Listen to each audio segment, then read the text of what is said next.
Welcome to the special edition of PD Talk. Today we are joined by Professor Cui Hongjian from Beijing Foreign Studies University. Welcome, Professor. Thank you. Next year marks the 50th anniversary of diplomatic relations between China and EU. So how do you view the significance of a healthy, strong China-EU ties?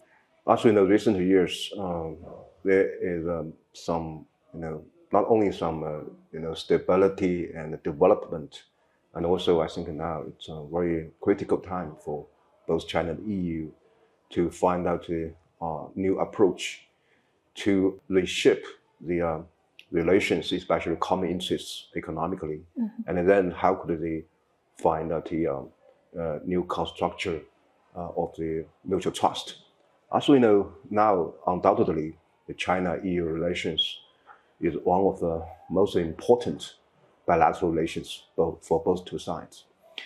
But recently, still, as we know, there are lots of common interests, including trade, investment, and also industry cooperation. Even now, European Union become the second biggest trading partner with China. But of course, at the same time, not only these common interests, I think now it's time for China and the EU.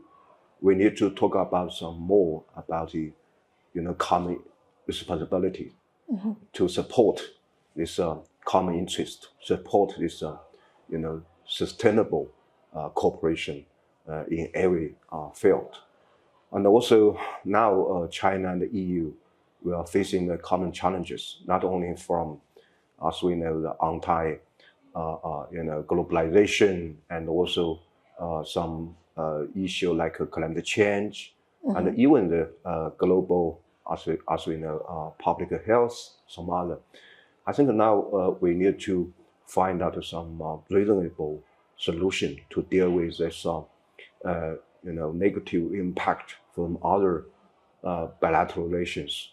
For example, once there are some changes in the relations between Europe and the United States, certainly they will give some spillover effect to the China-EU relations.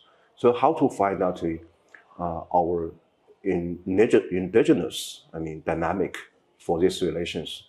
It could be a common, task for both sides. But of course, the people-to-people education, cultural exchange, always important. So once we find out a very strong basis for the continuing exchange for people-to-people and the cultural education, and we are more confident for this healthy and stable and developed relations. You've mentioned lots of specific cooperation areas between China and EU. So to sum up, what is the uniqueness of China-EU relations?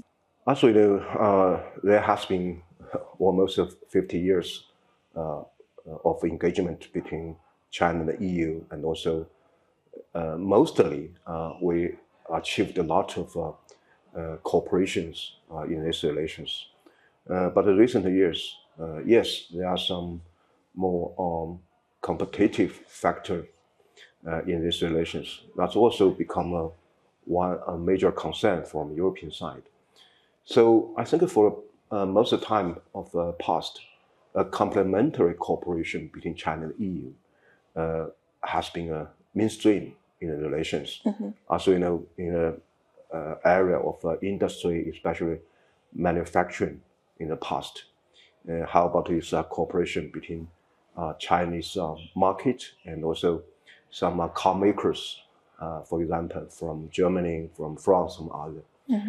But in recent years, since China developed a lot, so there is another issue is how could we find a new model for cooperation, not only in the way of complementary, but perhaps we can find out a cooperation, combined cooperation, and we can find out some more market, not only from each other and also from a third party, including Africa or even Latin America and Asia and the Pacific and some other.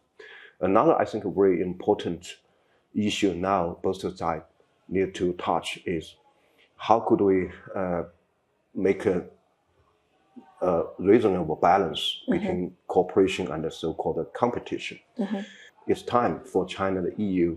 We need to find out the new balance of how could we insist this cooperation as a mainstream or main direction, but at the same time, we will not avoid the issue of competition. But finally, we need to find out the solutions to help the competition become a benign one. And then finally, I think the competition itself could be part of a cooperation once it finds out that it's a more reasonable and benign approach. And based on your exchanges with your fellow experts at the conference here, what is the most significant insight that you have gained regarding the narrative of Chinese modernization? How to make sense of the modernization in Chinese characteristic or in Chinese style, and how to find out its interactions with the old change, especially as we know the modernization in Chinese style could be a part of the modernization of the world, right? Generally. But of course, because now China become more and more confident, and China is trying to contribute more to the international community in the commitment to build up share the future with humankind. So now it's time for China to,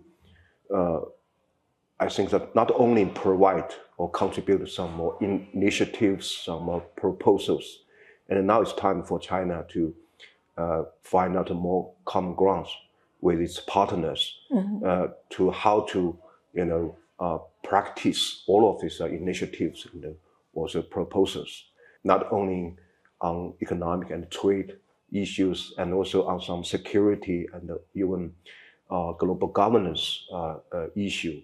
I think China is ready to not only provide some more solutions, and China is ready to cooperate with every party and to find out the common grounds, and then to find out more common solutions.